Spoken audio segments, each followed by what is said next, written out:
Hola, hola, and welcome to the Cultura and Cash podcast. This is your host, Gigi, author of the award winning book, Cultura and Cash, financial educator, speaker, and influencer. Today, I am joined on the podcast by Alejandra Rojas, who is a financial expert and Forbes contributor. And I want to hand it over to you, Alejandra, to share a little bit about who you are and what you do before we get into today's topic. Thank you so much, Gigi, for having me. I'm excited to have this conversation. I'm Alejandra Rojas. I'm a finance educator. I say I just love finances and understanding the human behavior behind money. I'm a Forex contributor. I'm a writer. I'm a entrepreneur, the founder of Brown Way to Money. And yeah, I'm a little bit of everything.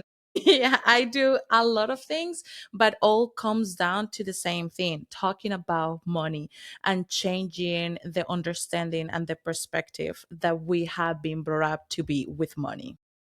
I love that. Thank you. And of course, we always need more Latinas in this space. So I appreciate you being here with us today. Today's topic is going to be about financial trauma, which is something that you are an expert in. And we'll dive into that.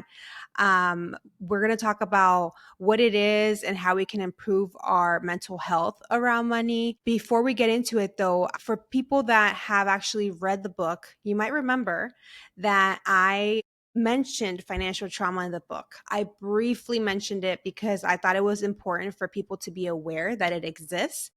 But I didn't go too deep into it because I'm not the expert. So guess what? I brought you the expert today to dig deeper into it on the Cultura and Cash podcast. I do want to go over briefly about what I wrote, and then I think that'll be like a good warmer for us as we get started. So I mentioned chapter 2, page 61, if anybody has the physical book.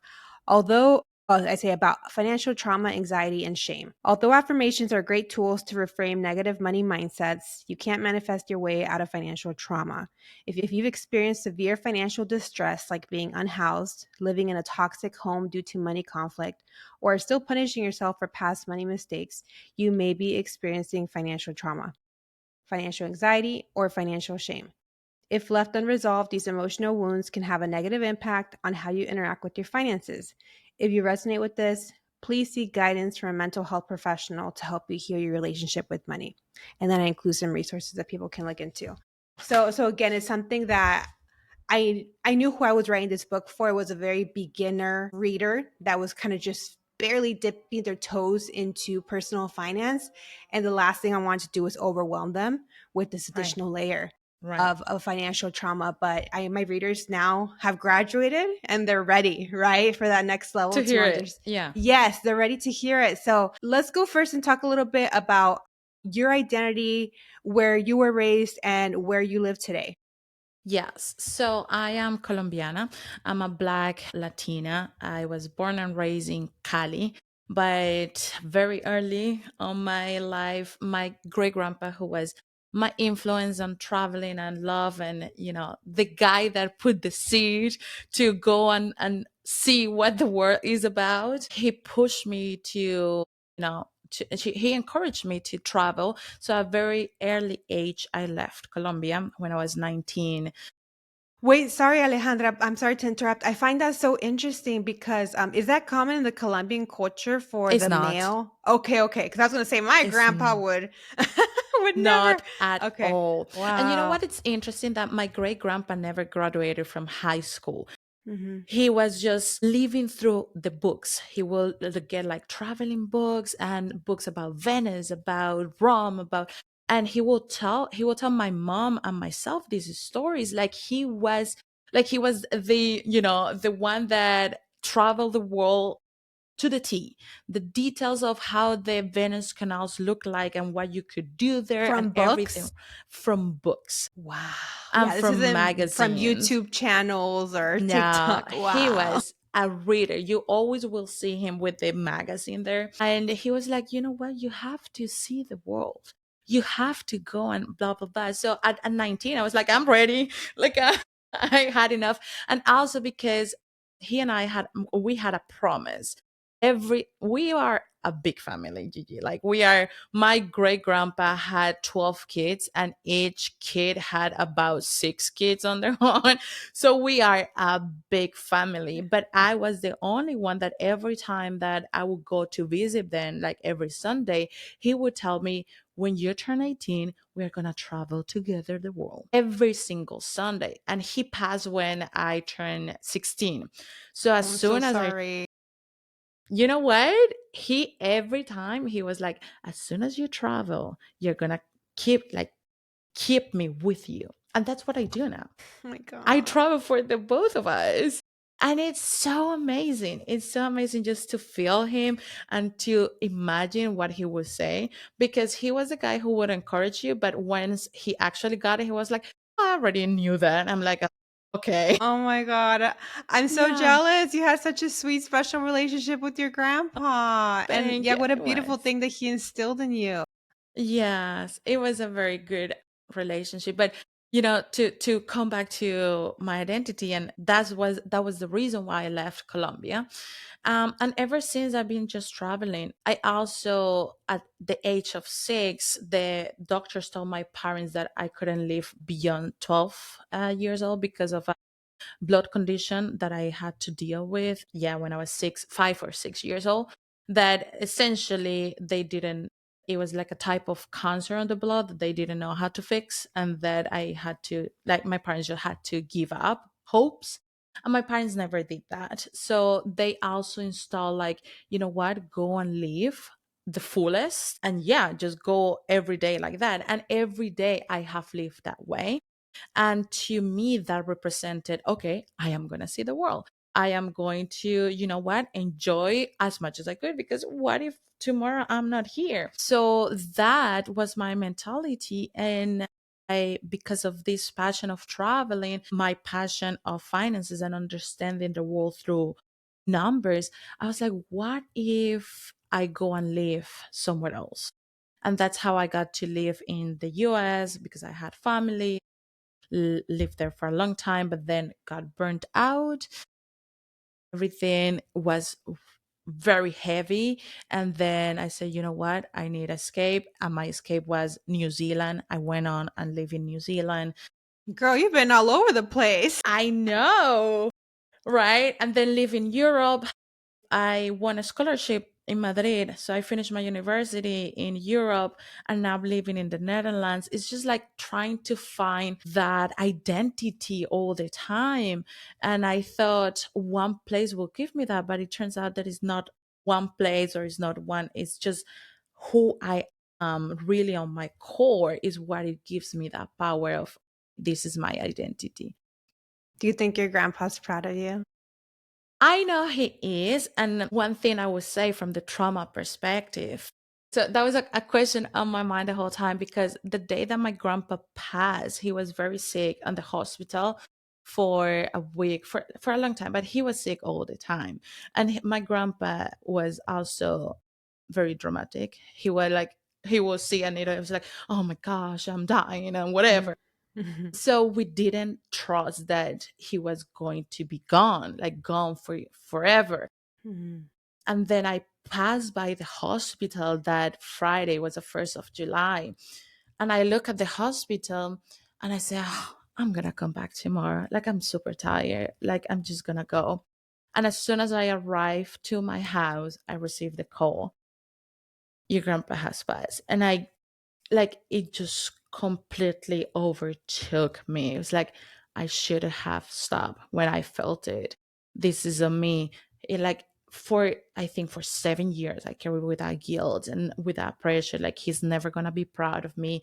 I let him down and all of that. But now, after all of the trauma, education, and work, my teacher once told me, it's like, I want you to walk away of being proud of something, because if you're proud, that means that you other times feel ashamed. So there is no proud if there is no shame. There is no shame if you're not proud.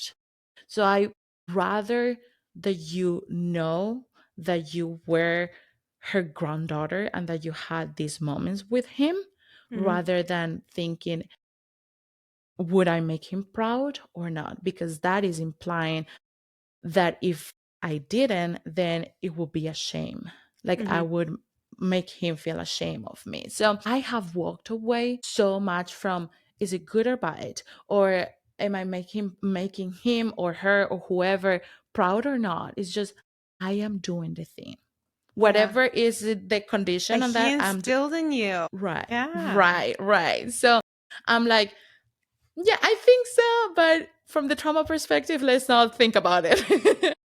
Okay, I understand. Okay, good. Well, thank you so much for sharing that vulnerable story, Alejandra. I think a lot of people will be able to connect with that. So, you mentioned a lot about how you knew about money, numbers. How did you become the financial expert you are today? Right. So both of my parents are accountants. So money Mm, was talked about in my house, but it wasn't talked about in the way that you and I talk about money. It's about budgeting. It's about cutting expenses and opening a savings account. It was financial literacy. It wasn't about the emotional side of money or how you deal with boundaries or how those things, right? It was just about like, are you doing your budget? Are you keeping living below your means and stuff like that? So when I went to university, I studied finances and all of these things, and I got to have my first job in the US. I saw all the amount of money that you can imagine. I would never had imagined I would earn so much money, but at the same time, it was an so much debt, credit card debt. It was like I increased my income, but I double my credit card debt, and I And I'm couldn't. sorry, Alejandra, is Yeah, that because credit cards weren't common in Colombia? no, it was because my relationship to money, because Okay. I was that was the thing, right? Like I couldn't understand like why if I know how to manage my credit card, am I maxing it out? Why if I know how to live within a budget, am I going and buying and doing all of these things? I couldn't understand why. And then because I wanted to understand why this happens to somebody that knows how to manage the tools, was when I encountered, oh, we have this thing called relationship with money. Hmm. We have this thing called relationship with success and with a different lifestyle. And we have this thing called financial trauma. So it turns out that most of my debt, that it was a huge amount of debt, came from me not wanting to face the rejection that I felt from my family because I was living in a different level of success than Mm, them. mm-hmm, The rejection from my friends because I had put some harsh financial boundaries. mm-hmm. So instead of me facing something, I was just like, "Oh, let's go for the happy hour," because I also wanted to fit in the new lifestyle that I had, in the new, young DC professional. So, Right, Alejandra, I'm sorry. Let me make sure that I'm following and my listeners are too. So, are you saying that for you, the shame came because you were financially better off because you were making good money right, in DC and you knew your family back in Colombia wasn't right. having that privilege? Okay. So, you were kind of self sabotaging by getting Yes, yourself into credit card debt and doing all the things with your yes. girlfriends in DC. Okay. So there were two things. That was that part, and that was trying to fit in the new group of friends in Yeah. DC, Yeah. right? So for once you had like, okay, I need to fit into this. I need to go to the happy hours, even though I don't like it. I will go shopping with them. I will go to have all the experiences and things that I it didn't really meant anything to me. But on the Mm-hmm. other side, it's like, okay, I also feel so bad because my family back in Colombia is, and then all of that, the answer to that was credit card Mm-hmm. spending, Mm-hmm. right? So that was the moment when I was very deep into my burned out because I couldn't keep up with what I was doing, when my body literally collapsed. Like it literally collapsed. I fainted. Oh my And goodness. I woke up. It's like, what? Like, why am I doing all of this for? I got to a point to understand that my life is so valuable because of my upbringing, and I am going to let everything go just because I want to fit in or just because I don't want to face. What is this about? Hmm. So I started to get curious. Other people will walk away from it, and it was like a challenge to me. It was like a challenge to Alejandra. I said, why this happens? And when I What started year was to, this, Alejandra? that was 2016. Okay. 2016 coming to 2017. Okay. And when I started to ask those questions and get curious on my behavior, I was like an outsider. Every time that I was going to pay, it's like, what am I doing this for? Why is the reason that I am still saying yes to go to happy hours when you know that you have something else to that you want to accomplish in your life? So I started to understand my relationship to money, and that was the first step to build what is today the Brown framework. It's a framework that I work people towards financial independence, if you will. And at the same time, that's how I discovered my relationship to money. And that's how I reshape how I saw finances. Before it was very, tools driven. What do you have to do? Where is the app? I was a finance manager. I know how to use the tools, right? And guide people towards that financial things that they want. I just didn't know that as a person, as a human, there is a huge emotional and psychological component to Hmm. finances. And that was the part that I was blind to. And it got me to the burned out. And instead of walking away, I just got curious and I got trained and I understood. I'm like, okay, this is the path that I want people to become aware of as well. It's not just about doing the budget, but if that budget is causing you shame, is giving you anxiety, if the conversation, like the money conversation with your parents, with your partner, with your friends, is giving you literally panic attacks, that is not just because that is a sign of something bigger. Hmm. And the last thing that I'm going to say is that a lot of the financial literacy that we get, especially from the traditional Dave Ramsey type Old of white thing, men. Yes. right, right, makes it seem like it's a you problem, it's an individual problem. And that just adds up to what is creating the anxiety, and it's creating this nervous system reaction. It is not a you thing. For Hmm. us, for Latinas, it's a cultural, society, systematic, and even the way that your family understood that now your brain is understanding. So that, to me, that was important for people to understand, and that's what I have dedicated all of these years since 2020 with the brown way to money. Wow, that is a lot. I know I can relate to going on happy hours and brunches that I couldn't afford, but again, I Right. just didn't want to be at home by myself, or I didn't want to get FOMO. So I think it's a trap that happens to a lot of young people. But yeah, on the piece of trauma and the money wounds, right? That's something so much deeper. You mentioned that you kind of really became educated on the topic. How did you go about that? Did you take courses? Did you get Yes. certified? Did you read books? Yeah, so all of the above. I started with the books, Psychology of Money. That Mm, was the one that opened the doors. Then I went into taking the certification on trauma of money. She's now launching, yes. Chantel is now launching her own book. I don't know how it is, but it was good, the cohort that I was in. Then, so I became certified on that. And then I started to get certification on trauma itself, not just trauma of money, but how trauma itself works. And then, combine it with everything with RRT, which is rapid resolution therapy. And with rapid resolution therapy, what we do is that we want to clear the trauma without you having to relive it. Because Mm, that was an important part for me, that mhm. sometimes you have a trauma that is just a conversation with your parents, and that's okay for you to relive it, but sometimes it's really deep stuff that I don't want you to go back to the moment, so that we can clear it up. And that was important to me to have that certification. So I am certified in trauma itself with rapid resolution therapy, and just reading. Part of what I am a force contributor is because I like to do the research. So I'm really going into the tensions. There is a one girl, her name is, just escaped to me, not Chantel. Chantel is from Trauma of Money. Chloe.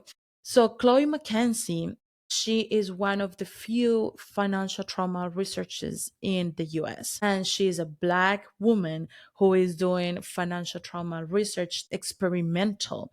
And one of her things is like, we don't have enough literature to take from, right? And Yeah. the reason why is because financial trauma, it is not important as much for white people that for Black and brown.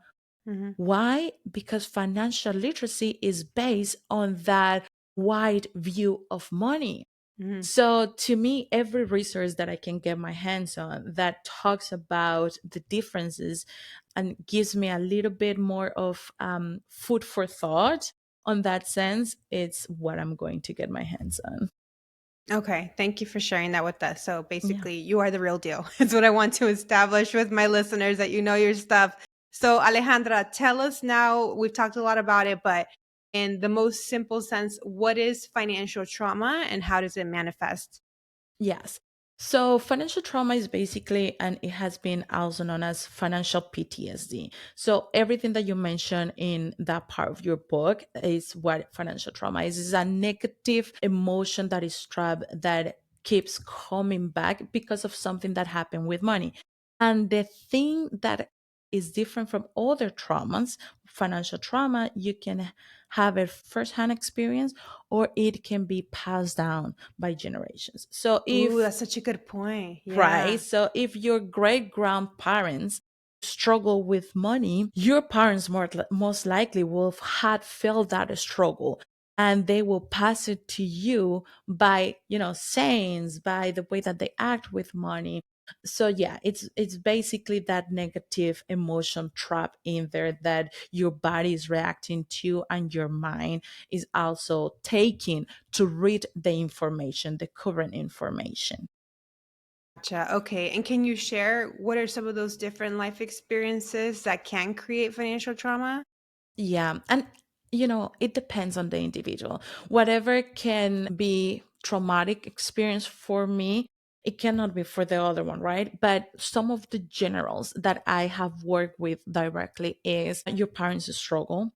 You struggle to find your community because of money. You had, maybe you didn't have food on the table the whole time. Maybe you couldn't change your clothes like your friends did when you were growing up. Maybe you had to work for a long time because you couldn't afford a car, and that was a traumatic experience.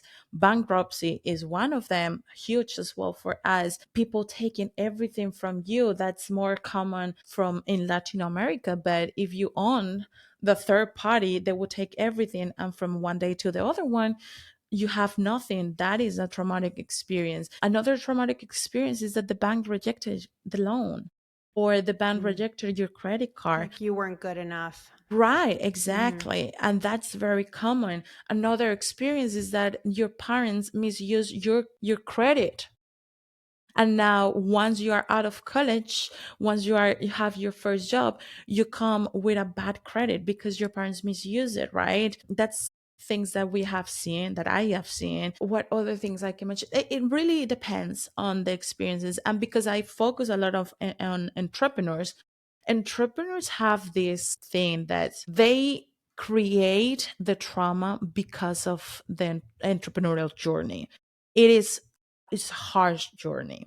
It is a journey that you have to put your work on, but you also invest a lot of money. So if you invested in a coach that it didn't turn out, and you had to put your family's money on the table, that can create a traumatic experience as well. So we have a lot of things that we can go on, but what I want you, if you want to identify it, if you are going through a traumatic experience, what I want you to do is to think, where is this coming from? Why am I fearing? When we feel, let's say, fear, right? When we are fearing that if we pay let's put the coach example. If we pay another coach for your business, you will think, okay, I'm fearful to do this because blah, blah, blah. And it will refer you back to the memory that your mind is bringing in.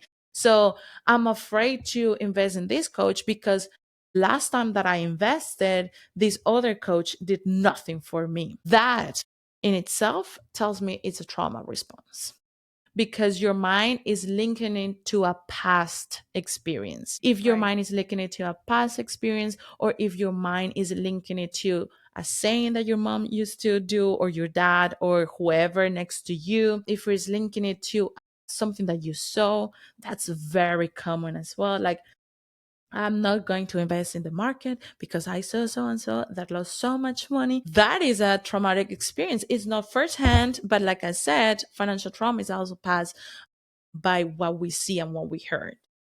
Yeah, that happened to my grandma. She told me a story. It was recently, probably a year or two ago, that my great grandma, who's long been gone, but that she contributed to some sort of account in Mexico. She couldn't give me details because she didn't know, but she made it clear that my great grandma would deposit money to this account every Friday. She didn't say how much, but she said she would deposit money every Friday for 10 years. And then she says that because of the currency fluctuations, or I don't know what investment it was. She couldn't tell me, right? Because she's not informed in Right. those issues. But what she said is after those 10 years of every Friday, depositing money, she at the end of the day only had enough to buy herself a pair of shoes. And I was like, Nana, Wow. ¿cómo? I'm like, but what was it? What was it invested? She's like, I don't know. She's like, so that's why I don't mess with banks. And I told her, right? Like that was a bad experience. It sounds like my great grandma like also like wasn't as well informed into what it was. That doesn't mean that you should exclude yourself from the from the financial system, right? Instead, Right. it's a good lesson, right? So for me too, I can definitely relate when you talked about entrepreneurs and making a bad investment, right? I have definitely hired bad people along the way. I've been in business 4 years, and one of my early mistakes was hiring a website designer who was not who she said she was, right? And at the point, I didn't know how to vet people, so she just seemed Mm-hmm. nice, and her portfolio looked okay, and I lost $2,000 because she could not deliver a product that I was happy with. But I'm thankful for the mindset that I had. And that was very much because of a good business coach that I had, that it was just like, it's a lesson. Next time, vet your Right. people better. The best way is through referrals from your network of people that have actually Mm-hmm. used them. So, and ever since then, knock on wood, I've had really great experiences hiring the right people to support me. But yeah, I can see how something like that can hold people back of like, oh, maybe this Yeah. isn't worth it. It's going to happen again, right? Yeah. And I have seen it a lot with product based people where they have to make a huge investment before selling most of them, or they have to deal with suppliers and stuff like that. Yeah. They come to me with a big amount of trauma because they say, well, I have a team waiting for me to pay and I have suppliers to pay. And so it creates a lot. Just now, if that's you listening in that situation, the first thing that you have to do is to take care of your mental health and that reaction, because what happens with trauma is like what happens with financial trauma is what happens with any trauma. You are not being objective, you are trying to Hmm. put a fire down, and when Hmm. you're trying to put a fire down, you cannot strategize, and that's what we need as an entrepreneur. It's like, okay, it didn't work, what is the next strategy? We are not like, I think from every 10 things that I do, maybe two work, and that's Hmm. okay. That's my rate of my conversion rate. But you have to be okay with it so that you can take the lessons learned and move on. But with trauma, you're not going to be able to do that. It kind of, yeah, blurs your vision and your ability to be logical, right? Like you said. Right. Now that we talked a little bit about that, can you share how financial trauma can affect an individual and how they interact with money? So, for example, I've shared this before. My first, uh, I would say, real. exposure to financial trauma was through my husband. So my husband grew up in a household where his parents constantly argued about money, and my husband's a very introverted person. So that really affected him, because I would always be like, well, my parents argued all the time too, and I would just tell him, oh, shut up and close the door. It didn't affect me as much. Right. We're all different, right? So it affects us Right. in different ways. So for him, it left that lasting money wound on him, to the point where we started having marital issues because we couldn't get on the same page about money. And that was frustrating to me, because I shared all my financial education knowledge that I have with him, but he still couldn't put things into practice. And we learned Right. through therapy, it came up that he had this negative association to money discussions because of how he grew up Right. watching his parents fight over money. So can you tell Right. us a little bit, again, that's just one example, but other examples of how, so for him, it caused, what, let's say, money avoidance. Yeah, He didn't money want to talk avoidance. about it. Yeah, but other ways that it affects how you interact with money, whether it's money hoarding, overspending, all these different ways. Right. You have many different in the spectrum. So you have those hypervigilance. You have those that will count every cent in, every cent out. But what I like to know, like what I like to see on this is what type of, You're good. okay. What I like to really look at in this is coming back to the Brown framework. The Brown framework stands for big vision, um, remember, but not relief, which is the trauma part. And then we can go on into the other layers. Because for this, what matters is that big vision. I don't really like to say, well, this is hypervigilance or this is horror. I want to come back to the center of what do you want? What is your big vision?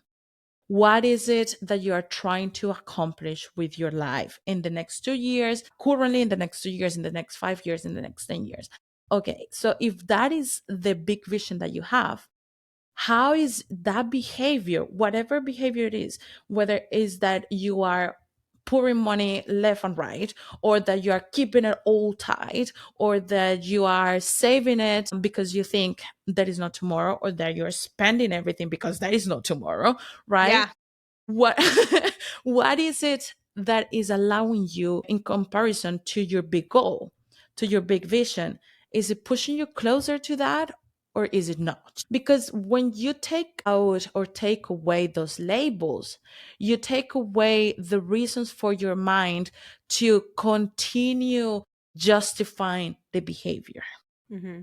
So if I don't give labels to the people listening, they have no reason to go in a tangent and say, okay, this is what I'm doing, then I am a hyper vigilant. Yeah. And then, right, no. So take that away and tell Okay. me what are you trying to Yeah, accomplish? I get it. So instead of treating it like, oh, I'm a Leo rising or whatever, like you make it your identity. No, we're not going to put a label on it. It's something that have. Exactly. Okay. Okay. I see your Exactly. approach.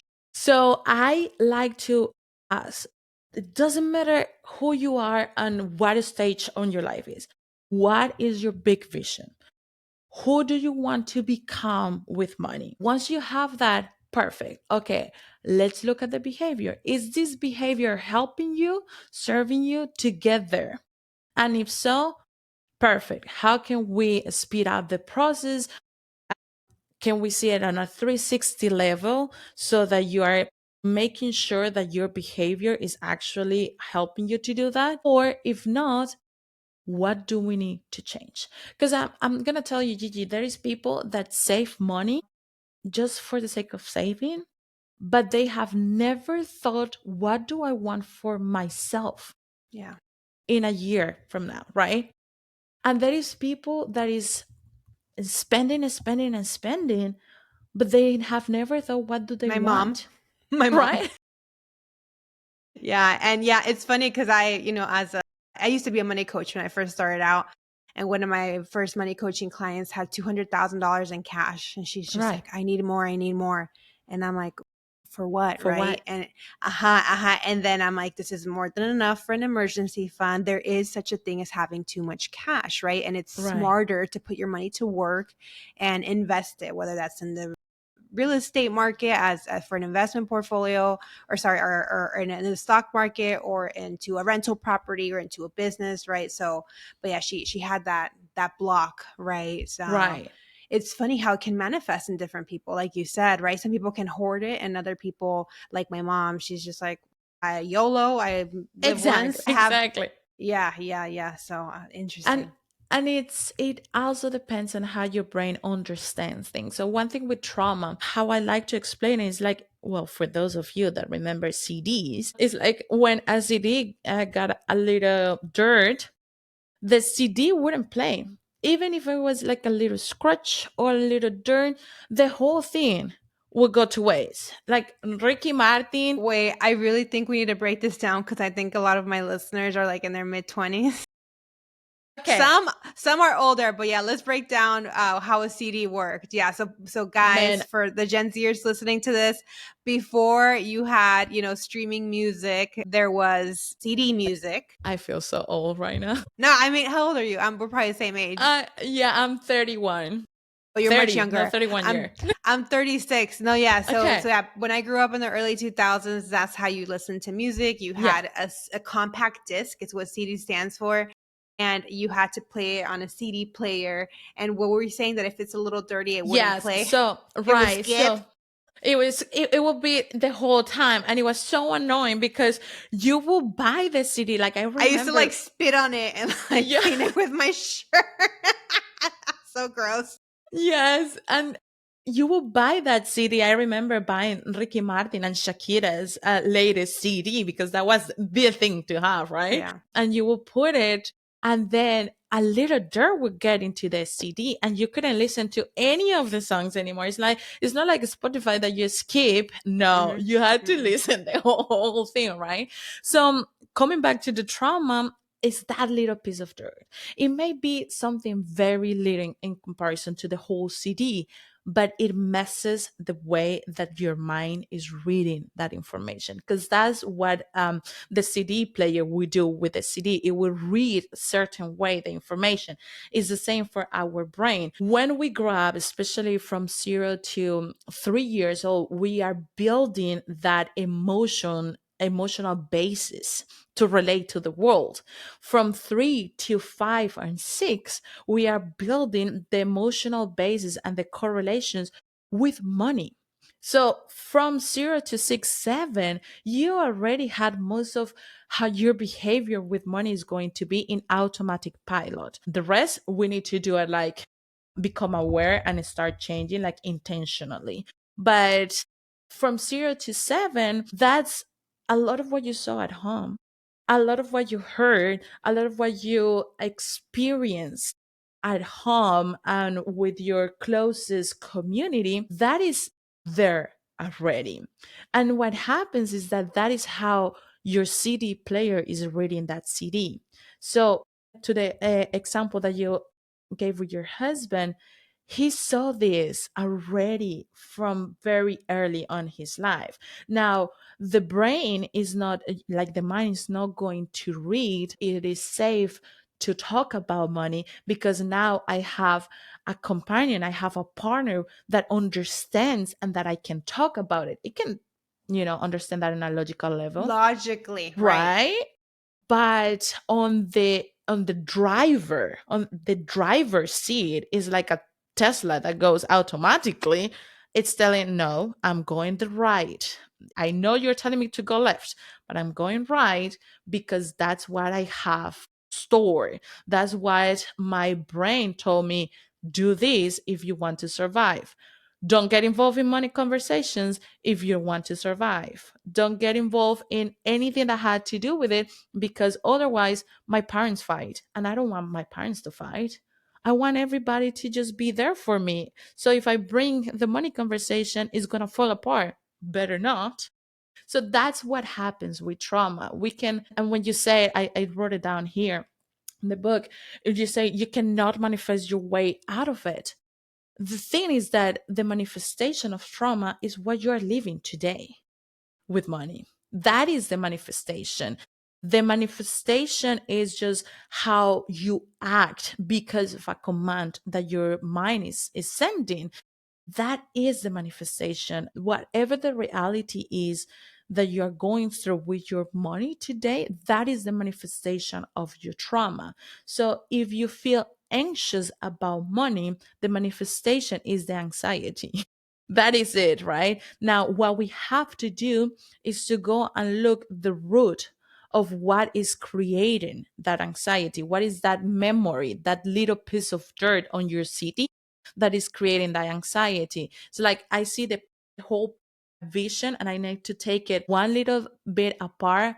Tell me about it. What is it about? And then we move on.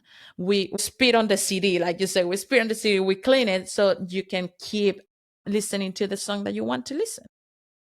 Right. So it seems like there's a lot of introspection that's kind of required, reflection for you to see what was that money story growing up. Right. And I need to say that that is possible to do it on your own, but most of the time you're not going to, because your brain is like, why? Like, Or why it's are like we danger, danger, right? why Like go there there? is a reason is under a gate. You Mhm. don't you're not gonna try to kill yourself. That's what the brain is telling you, right? So that's why financial therapist is a great person to have in your toolkit. I'm not a Mhm. financial therapist. I don't want to be obliged by the laws that goes with Yeah. a financial therapist. But if you are going through severe cases of anxiety, of shame, you want to go to a financial therapist that can kind of like open up in a safe space that for you. What I do on my financial education part is to educate you on why this happens and what are some of those cases. I will put experiences that I had myself, or I will look into my entrepreneurs that comes to the community. Why, like, tell me what is this, how we go about it, and educate people about this. But definitely, if you are going through those episodes, like you feel like your body completely stops, like freeze, the classic freeze response, or that you cannot talk about it, that is also a symptom of financial trauma, severe financial trauma. If you cannot vocalize Yeah, exactly. that, then you want to look for a financial therapist or a mental health professional that specializes in financial issues. Yes, and that was just going to be my next question. What kind of professionals can help with this? So you mentioned financial therapist or a regular therapist who has specialized and has some knowledge on financial Right. trauma. Um, what other sort of professionals or resources would you recommend for people? Since, like you mentioned, most people will not address this on their own. It's something Yes. that you need support with. Yeah. So I think three things are important. One, community. Get involved with communities that talk about money from that emotional Lens. perspective, right? And that's why the reason why I have my podcast and the community is because not everybody's putting that topic on the table. Everybody wants to hide behind the shame, the guilt of money, right? So get involved in communities where that's normal conversations. When they say, I messed up and this is how I feel, this is what is going through my mind right now, and then other people are like, girl, I got you. Or that They the validate conversation, you. right, the conversation in itself helps you to go through that moment so it doesn't create that trauma. So that's the first, community. The second is a mental health professional, financial therapist, mental health professional itself. The only thing that I would say there is that you are your best advocate. Financial literacy at large doesn't include the identity component. Doesn't they tends to leave out, like we said at the beginning, who you are and the human perspective, and it's more about the tools. So you want to find somebody that is not going to dump their opinions on you. You Mhm. want to find somebody that will allow you to go through the experiences without sparkling in just a bit their experiences or their opinions, because that just bit becomes yours. So, do your due diligence. Don't go to your friend's therapist just because it's your friend's therapist. Really understand, again, back to the big vision. Remember, Brown, back to the first one is big vision.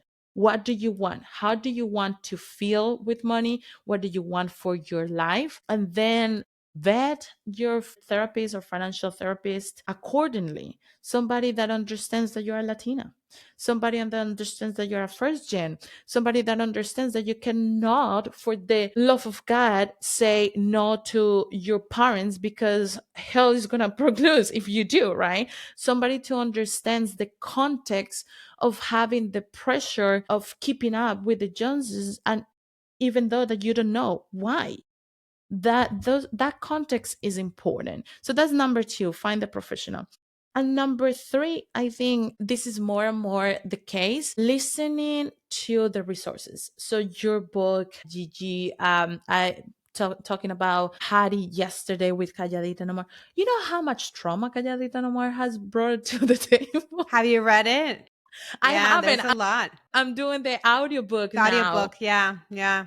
It's It's just heavy. like, Yeah. right? So listening to these resources, it is such a good hack, because one of the secrets of clearing financial trauma is that we clear financial trauma just like we teach 2 years old how to eat, by doing it like through a third party lens. Oh, it's not me. It has nothing to do with me. It has everything to do with her.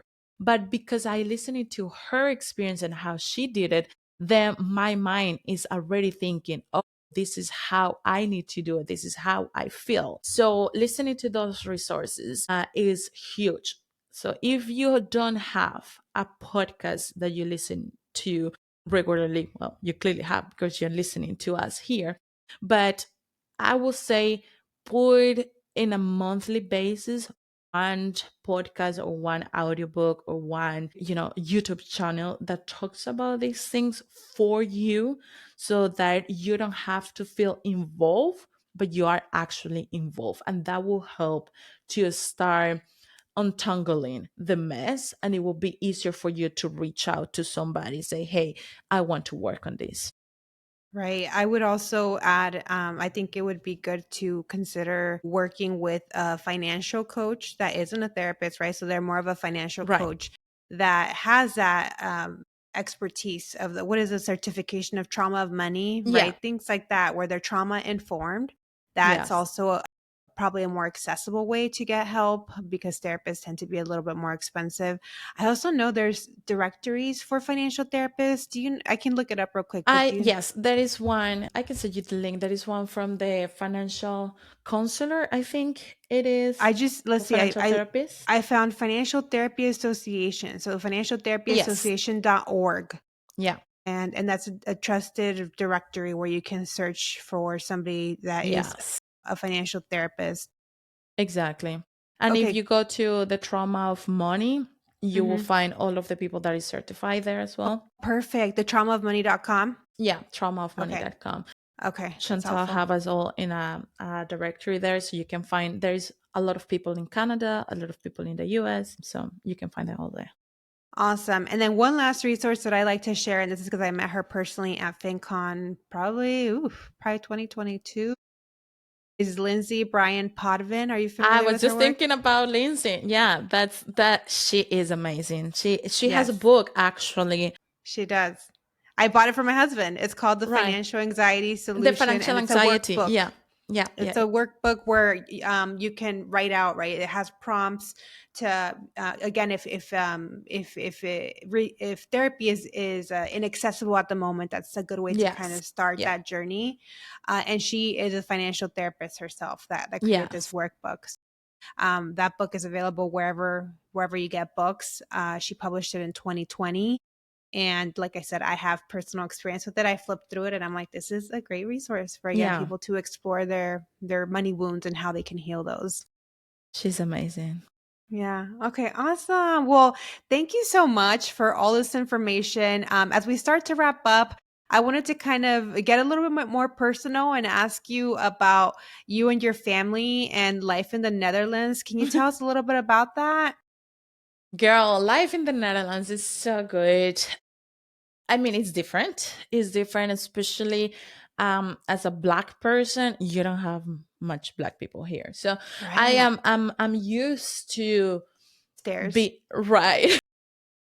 This is a funny story. The first time I came here in 2017, I went into a town where I think it was no color people, no Indians, no Chinese, no nothing, just white plain people. And they were picking my hair. I'm like, girl, please do not touch my hair.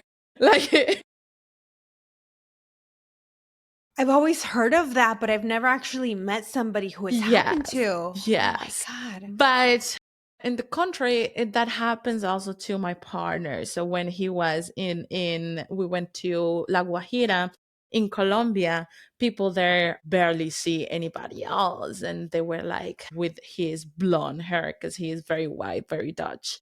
It's like, okay, I I understand the perspective, but I think life in the Netherlands and the reason why I moved here is because I was seeing the change in the US, and it was important to me to have a place where I didn't have to worry about becoming a mother.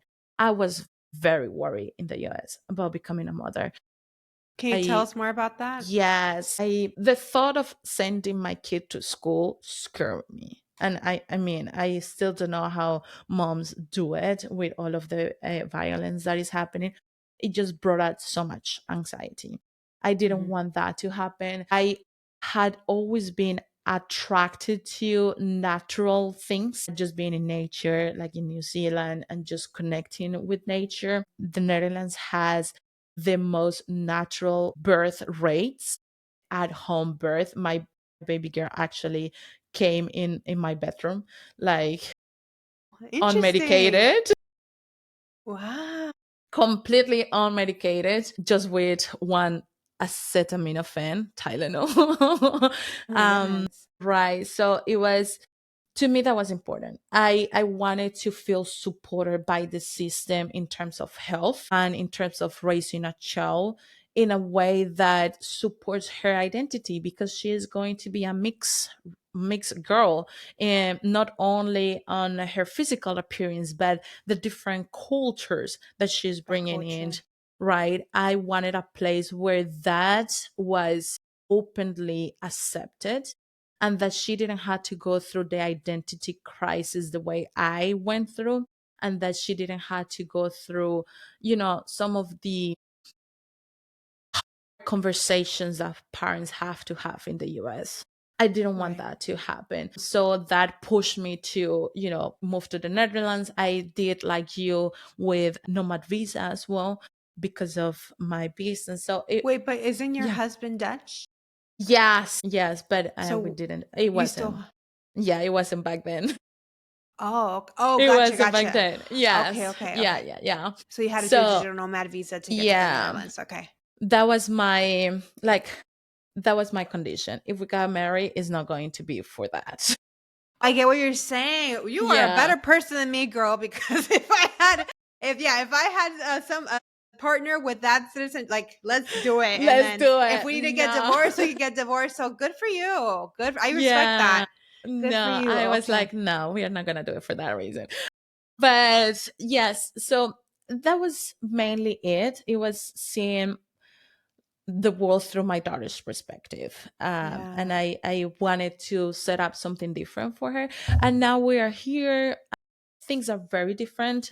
You mentioned, I remember, on um the Brown Ambition podcast, that entrepreneurship is harder in Europe, it's Oh, it harder in sucks. Spain, right? Yeah. It is hard. You have like a higher startup rate, but it's Yes. it's completely different here. The work itself is different, the culture is different. But at the end of the day, what, again, my big vision and what I did the move, it just every single day it proves to be the right The right decision. choice for Yeah, your family. it was completely in alignment. good. I'm so happy for you. And does your family plan to stay there long term or? Girl, we don't stay long term nowhere. Okay. But it Yeah. sounds like you don't have plans to go to the US though. No, no, no, Okay. no. Definitely not the US. We do want to, be 6 months or some, yeah, or around that in New Zealand again. I want my baby girl to experience waking up, going to the beach, or going for a hike and being in nature a lot. It's just amazing. So I think that is it. But for now, yes, for now we are gonna stay here, and try to. Also, we have to think about a school now. So a Yeah. school How old for is she? her. She's a year and a half, Yeah. but the schools here have a long waiting list. So we have to think like year and a half waiting list. So I need to think about, okay, what are we gonna do? Adult things that you don't want to think about. You just want to pack your stuff and go. But I think we're gonna stay here and try to do that quote unquote nomad life more like short term, like 3 months a year and come back, or 6 months there and come back. Okay, great. I'm so Yeah. glad that you got to share that because, with all the craziness going on in the US with this crazy administration, I like to showcase Latinas that are Yeah. thriving abroad. To you, I mean, you've been doing it before. It was cool. I've been doing it a long time. Before, yes. That's what I tell people. I think one of the things that I would love for more people to hear, more young people to hear, is that the place that you grow up has so much to offer, but the world has a lot more. So just don't limit yourself to one place. The fact, the personal growth and how your brain actually changes, the neuroplasticity of your brain when you move is incredible. The Yeah. flexibility, the opportunities, how things that you thought it was the end of the world in your home country is like, oh well, it's not. It's nothing like that. It just changes you. It may take like 3 months, it may take a month of traveling for you to do that, but you should definitely budget and experience that. Thank you. What an inspiring way to end this conversation. I really, really appreciate that. So, before we wrap up, Alejandra, do you want to share any exciting projects that we should be on the lookout for? Yes, girl. So your girl is after a book Okay. deal in a traditional way. And that is the way that I am fighting my own financial trauma because I'm petrified of rejection. And if there is one industry that gives you rejection, Oh, yeah. it's the tradition. Well, that and I feel like the entertainment industry, but yeah, the Yeah, but publishing I'm and not. I'm entertainment. not about to do that one. So I am behind that book deal, and that requires me 50,000 followers or email list. So Did they tell you everybody, how many they want on the email list? I've heard 10,000 is kind of like the sweet not spot. anymore, Not not anymore. anymore? No, My for goodness. our industry, not anymore. I told them like that, girl. Minimum is 20,000 for the book deal They're that so I delusional. for the book deal that I'm aiming for is 50,000 Okay. at least. Okay. Yeah, so everybody, welcome to our newsletter. This What is your newsletter conversation, called? it's called the best newsletter for brown girls talking money. Yeah, we just changed Okay. the topic, Is the it on title. Substack or It is is it in on a different? Substack. It is on Okay. I love Substack. the title. Yes. So we are doing a little bit of SEO on Substack. So bear with Yeah. me if I don't remember the name, but I will send it to you Yeah, we'll once include it once in in, the show notes. right. But Okay. yeah, everybody just jump in, support, share anywhere where you can follow us. We are in Instagram as a Wealth for Brown Girls. That's also will count. But more than anything is get involved with our world because there's great things coming. I just need to do the numbers so that these all things can happen. The podcast and the newsletter is our go-to resources. Oh, I didn't realize you had a podcast too. Is it the same name? Yes, brown way to money. Okay, great. So we'll definitely make sure to include that in the show notes as well. And then I do want to give a little behind the scenes look into what we're talking about, right, with the newsletter numbers, Yeah. because I do talk a lot about the author journey on this podcast. But what Alejandra is referring to is for her to be able to secure a book deal, you would think the publishers would just look for somebody who's qualified, who's a good writer, right? That doesn't cut it anymore in this day and age. What they want to see is that you have a following, right? So whether that's on social media, or again a newsletter, that an audience that you can connect to directly to sell the book that they're paying you to write. So that's why it's very important. And actually, to be honest, that was one of the reasons why I didn't decide to go that route, because I saw, oh, they're going to want 10,000 subscribers. At the time, I think I had 2,000. And I'm like, it's already tough. Why am I going to put myself through this? Even though I have almost 200,000 followers on Instagram, I knew that the newsletter community is very important because that's a direct channel, right, to your Yeah. audience. But again, that was a small reason why I did not choose that route. But that's why it's important. So if you like this episode, if you liked Alejandra and all the teachings that she shared, I fully support you needing to put out a book about this, especially from an Afro Latina's lens. So let's help her by subscribing to her newsletter, because then that'll get us, that'll get her closer to that goal of securing a book deal that she can actually put this book out for the community. Awesome. Okay, so you shared your social media handles. I will include the newsletter as well as your podcast. And then, can people work with you directly? Is there a website they can go to work with you Yes. directly? If you go to Brown Way to Money, you will find our offerings. Right now, we only do the academy. Brown Way to Money Academy is closed. It's going to be open again on January. So make sure that you are in the waiting Ooh, just list. in time for the new year, new me. Yes, Okay. exactly. We're going to do that. And inside of the academy, what we talk is everything that you need to have, to become financially independent as a woman of color in business. So we focus on entrepreneurs and we talk about all of the things from budgeting to shame and guilt of charging your prices the way that you have to charge it, how to That's such manage a big money, one for beginner right? entrepreneurs. Yeah, I'm going to Yeah. send people to you. I didn't realize that that was one of your focuses, but yes, okay. Yes, yes. So that's the main thing of the Brown Way to Money Academy. And unfortunately, I'm not doing one-on-ones anymore because I just don't have the time. It's But hard. if you come and you say, right, if you come and you say, Alejandra, I'm ready to do the work, I am gonna go in a call with you. We're gonna jump in a call. You tell me your big vision, and I will tell you exactly the path that I see for you, and I send you your way. Happy to do that to everybody. I'm always open for those conversations, but I just don't have the time to work one on one anymore with Yeah, people. no, I understand. I've been there too, so I Yeah. understand. Well, thank you so much, Alejandra, for your time, for all the valuable gems that you shared with us, for doing this work in our community that is so Thank important. I hope that you had a good time on the Cultura you. Cash Yeah. podcast. I don't typically have guests. I'm usually like a solo show. Yeah. But I hope we had a fun time. So thank you again for joining us. And to our listeners, thank you for listening. If you enjoyed this episode, share on Instagram stories, tag me at Gigi the First Gen Mentor, and I'll make sure to show you some love.